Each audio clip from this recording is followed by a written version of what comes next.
Hello, and welcome to Joline Knits a Lot. This is my show about knitting and crafting and the things I get up to in Edmonton, Alberta, Canada. How are you? How are things where you are? We had such beautiful fall weather until the day after Halloween, and then it snowed. My daughter and I spent an hour shoveling our driveway the other day, and my back's a little sore, but I was grateful for the help and the realization that we're going to need a snowblower. For those of you who live where it snows, you'll know the work that goes into shoveling snow, and that sometimes snow can be light and fluffy and super easy. You could brush it away with a broom, and sometimes snow is wet and heavy and sticky and a lot more work to get rid of. So yes, it's definitely feeling like the colder weather is settling in here in Edmonton, and so it's all about warm knits now, I think. How about you? What have you been up to? What have you been making and working on? I have some finished objects that I'd like to share with you. Okay, why don't we start with this one? I finished my Twists and Turns Shawl by Stephen West, and this is me wearing it. I'm gonna go back there so you can see it a bit better. This is one aspect. My favorite part is the cables, and they're in the back. Ta-da! I'm really happy with the colors that I picked. For my daughter's birthday earlier in the month, we took her and some friends to do an escape room, and my husband and I were waiting around while they were escaping. And one of the girls who worked there said to me, "Oh, I really like the colors that you're knitting with." So that's nice. Today's youth approves of my color choices. I'll show some pictures here. This is a very difficult shawl to wear and show because there's just so much going on. Also, this shawl was designed by Stephen West. Stephen West is a lot taller than me. And just to show you how much taller than me, I'm going to show you a picture here of me and Stephen West together. I met him at a class that I took from him in Knit City in Vancouver a number of years ago. And he's delightful, just fun to be around with really creative ideas and new and different ways of approaching things. So it was really fun to spend some time with him. But I'm nowhere near as tall as Stephen West, and my wingspan is nowhere near as long as Stephen's. So this shawl is definitely a big wraparound kind of cozy shawl. It took me several tries to get it on myself today because there's a lot going on. But I really, really enjoyed this knit for a number of reasons. Construction was bonkers. Every week we were doing something different and unique, and moving in different directions and then picking up stitches, and it was just really, really fun. Some of the weeks were a lot of knitting. Week 1, which is this section, it's got chevrons and these interesting braids.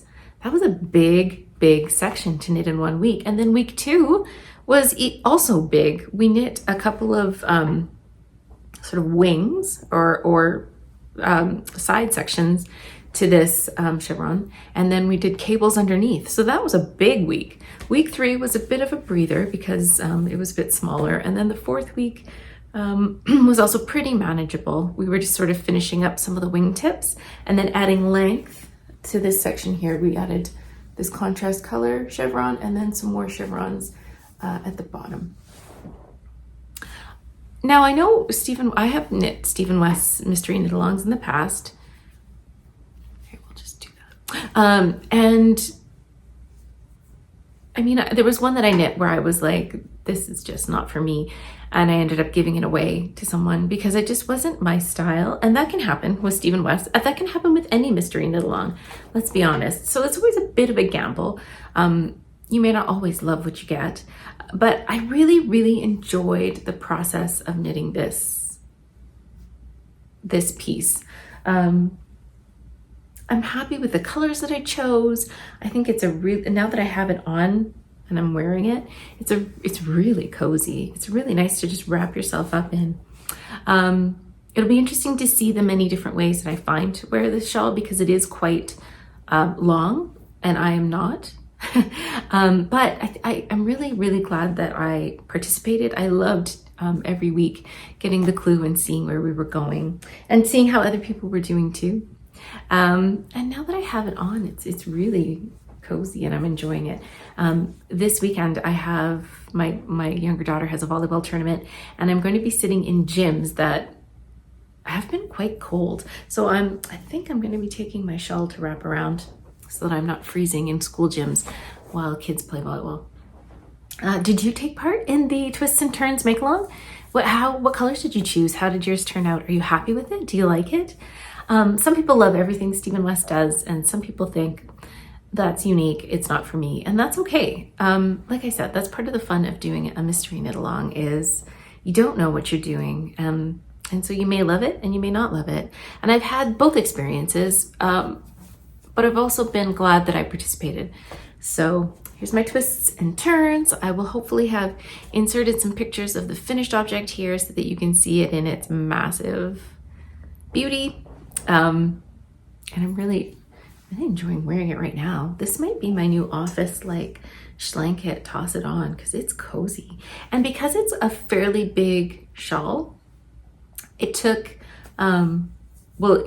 the pattern requirements were 2 skeins of the main color, which for me was this peachy color, 2 skeins of a contrast color, and then 1 skein of an accent color. So I used 1.5 of the main color, 1.5 of the contrast color, and probably 2/3 of the accent color. So it's a fairly weighty shawl. You know, it's not like tiny, it's not like light and breezy. It's got a little bit of weight to it, which is kind of nice. And that's my twists and turns. I have a couple more finished knitting objects, but before I get to them, I want to show you something else that I have been working on. On the 23rd of October, a friend and I took a class at Textile, which is a sort of a crafting, fiber craft sort of space here in Edmonton. They have lots of looms, like really large floor looms, as well as rigid heddle, like tabletop looms. So they teach weaving, they teach sewing, I believe. They teach macrame.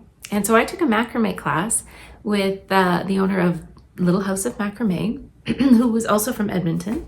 I had bought a kit from her, I don't know if you remember. I had bought a kit from her at the spring Edmonton Fibre Frolic, having great aspirations to take up macrame, or at least give it a go. But I was sort of hesitant to try. And so when this class came up, I signed up because I thought this is a great place for me to jump in and give macrame a try. So this is my finished macrame piece that I made. It's a moon, and she has these beautiful metal moons set up for you before you go. And at the beginning of class, you learn sort of some of the basic macrame knots and how to put them together. And then she had some samples of the moons and other things lying around. And then basically this project was just us playing with the macrame rope and making our own designs. I think I showed you the wrong side just now. Let's try this way. That looks better. So this beautiful decoration, which I've been nagging my husband to hang up. I think because we have a new house, he's hesitant to put holes in the walls, but I really want to hang this up. And when I do, I'll take a picture because I think it'll look nice. So basically we just learned how to do some of the knots and then played. So this little like twist is 2 square knots, 2 lengths of square knots just twisted around each other. So that's pretty simple. This is a spiral, which is like a square knot, but only going in one direction. So you only do like left hand knots or right hand knots, and that gives you this beautiful spiral. This was more challenging, and the teacher had a sample of this, and she said, okay, I'll just show you how to do it. And so as everybody was working on their own pieces, she would just come around and help and show you how to do the unique knots that you were interested in. And so I did this sort of half moon section with some moving cables, so that was interesting. And then this one I just sort of played and came up with a twist that fit in the moon. So this was a full day course. It was from 10 to 4, although we finished earlier. It didn't take us that long. It was lots of fun. There was a nice little doggie that the owner of Textile brings into the shop. Her name is Juno, and she sat at my feet for a little while I was figuring out my macrame, which was very, very supportive. Thank you, Juno. So yeah, so this is the first macrame piece. I'll put a picture right here of it finished. So that's my first foray into macrame. And then I came home and I thought, well, you know what? Since I have that in my brain, I'm going to try the kit that I bought at the Edmonton Fibre Frolic. And here it is. Here it is. This is the leaf, the leaf kit, also by Little House of Macrame. She put together a kit and she's got really great instructions.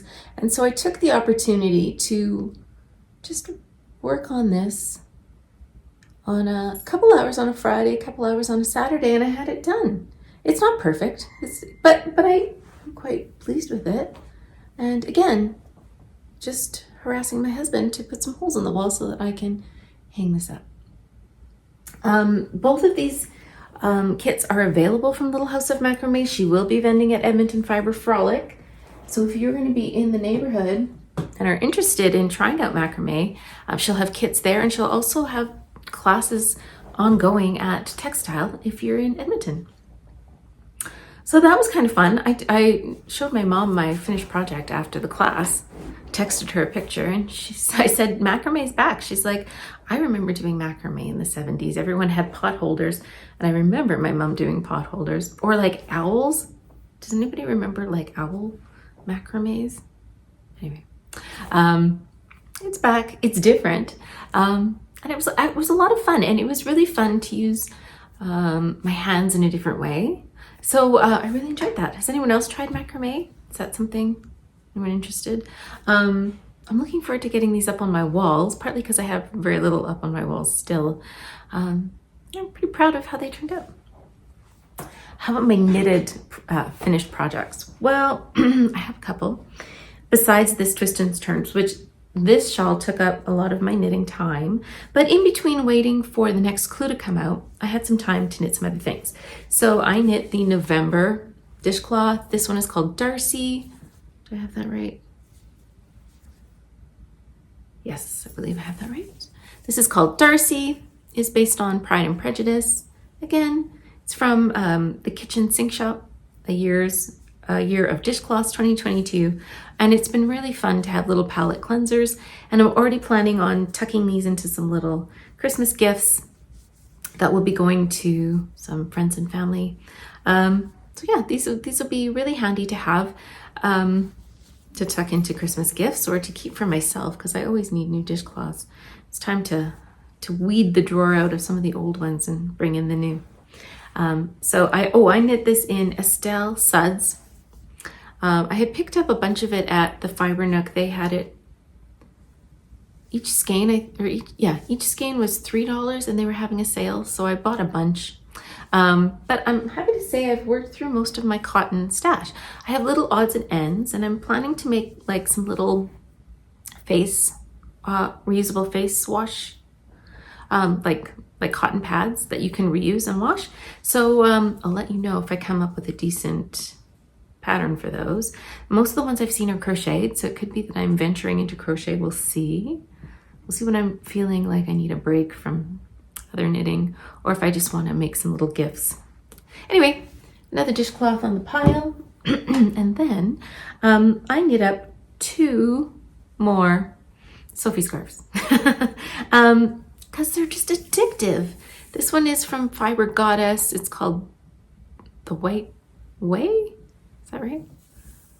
I'll correct myself if it's not. So this one, it's all nice and blocked. It's got a beautiful shine to it. So that one is going on the gift pile. And then the next one is kind of a deep, beautiful burgundy color. And this one is knit out of some leftover juicy DK from the Farmer's Daughter. Yeah, I don't know why I'm showing you the whole thing. It's just a whole lot of garter stitch with the occasional dog hair thrown in. Yeah, this is Juicy DK by the Farmer's Daughter, and I believe this is the Sinopa colorway. I have big plans to do a couple more of these because I think they'll be great gifts. And I have some nice DK that I'd like to work through, some sport weight too, that I think will be nice little scarves. And I also have a volleyball tournament to sit through. And the weekend after that, I have a professional conference, which I knit at. Hands up for all of you who knit at professional conferences. Just me? No, it can't be just me because I've seen other people knitting at my professional conference. The one I'm going to is called Diabetes Canada, and it is a professional conference for nurses, pharmacists, social workers, nutritionists, dietitians, physicians who work with people with diabetes. So I'll be attending that in Calgary next weekend, and I plan on knitting.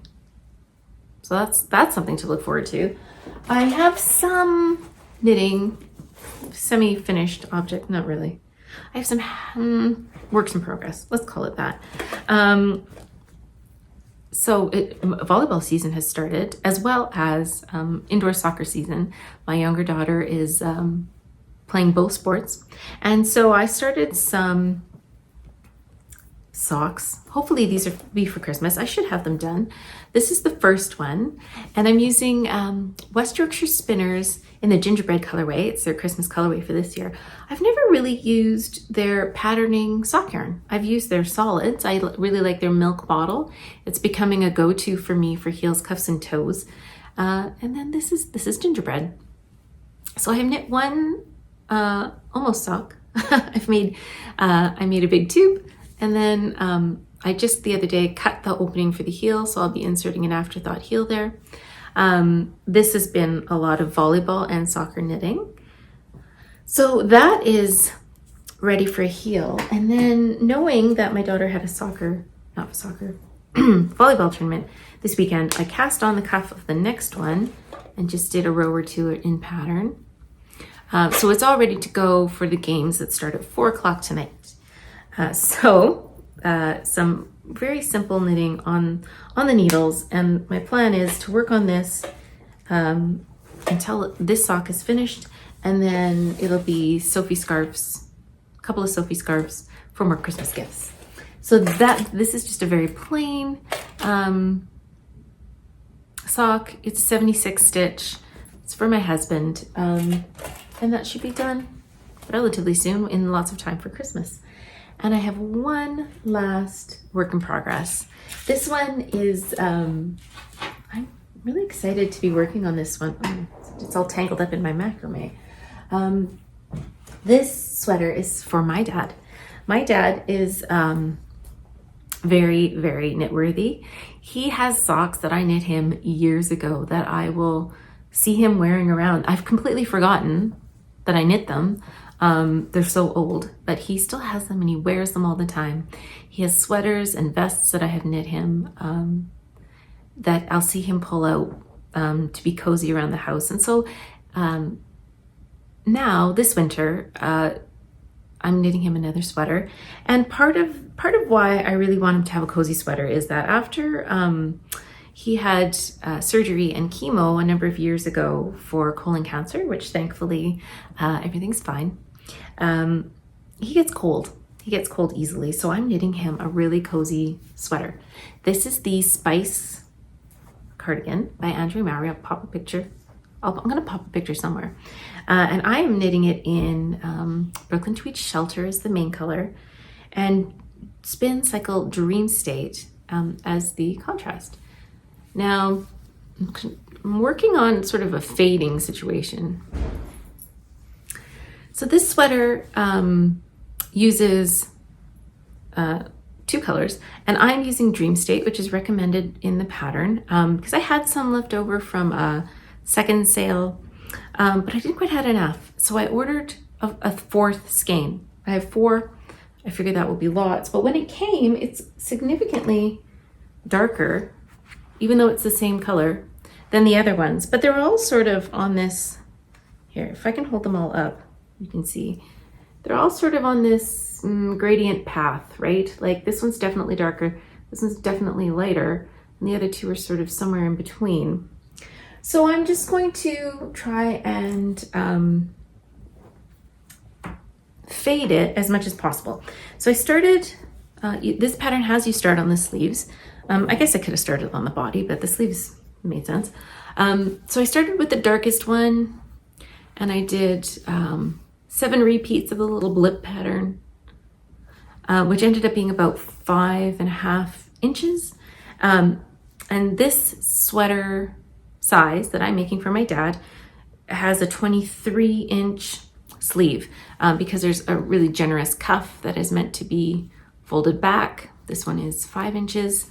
And then I did about 5.5 inches of this color, or not really color, but skein. I'm going to do the same in this one, or maybe one less repeat, and then keep going and get lighter as the sweater goes higher. So it will sort of have this ombre effect. And then the body, again, we'll start with this deepest one and then move to this one. And then we'll just keep going up until we get to the top. Hopefully it won't look too disjointed. And that's the thing with spin cycle, is that from lot to lot, and even from skein to skein, they can be quite different. Like these three were purchased together. It was from a second sale, but yeah, I mean, they're quite different. And even within the skein, you can see differences. This Melancholy is a very sort of tonal color, but this one is much, much darker. So we're just gonna go with it. It's gonna be what it will be. You can see in the inside of this skein, it's looking even greener. So I'm just gonna go with it. I think it's going to look, I think it'll look fine, because I'm purposefully doing this many repeats and then so many repeats, and then I'm going to repeat the same on the other sleeve, and then I'm going to use whatever I have left of this one. After I've done the second sleeve, whatever I have left will just go into the body, and I'll knit as many repeats as I can, and we'll see. So it will look very purposeful, I'm hoping. And I'm also hoping that this is going to be a very cozy sweater. The fabric is really, really like soft and kind of gushy. It's wool, but it's really, really like a warm hug. And I find Shelter and the Spin Cycle yarns work really nicely together. A woolen spun with the Spin Cycle, you get a really, really lovely soft fabric. So I have started the first sleeve. I only started this a few days ago, so it's going really quickly. Yeah, so that's sleeve 1. It's probably over half done. So I'm making great progress there. And that is all that I have on my needles right now. But I do have something special for you, and that is a winner. If you recall, last episode, I had an amazing prize that I got to share with you. It's from the Edmonton Fibre Frolic, and Holly very generously contacted me and asked me if I wanted to give away a prize to you, my viewers, and I'm very happy to do so. So I had asked what you were knitting for Christmas, and I got some really great answers and some like inspiration for me to be working on things. Lots of people are knitting socks, lots of people are knitting toques.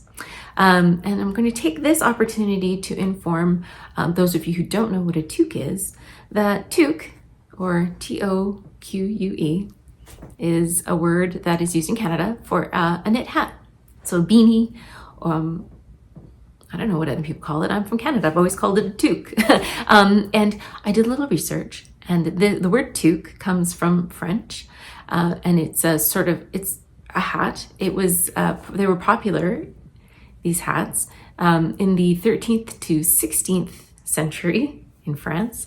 And then they sort of went out of favor until coming back into fashion in the 1930s, again called a toque. But in Canada, we have long been calling knitted hats toques.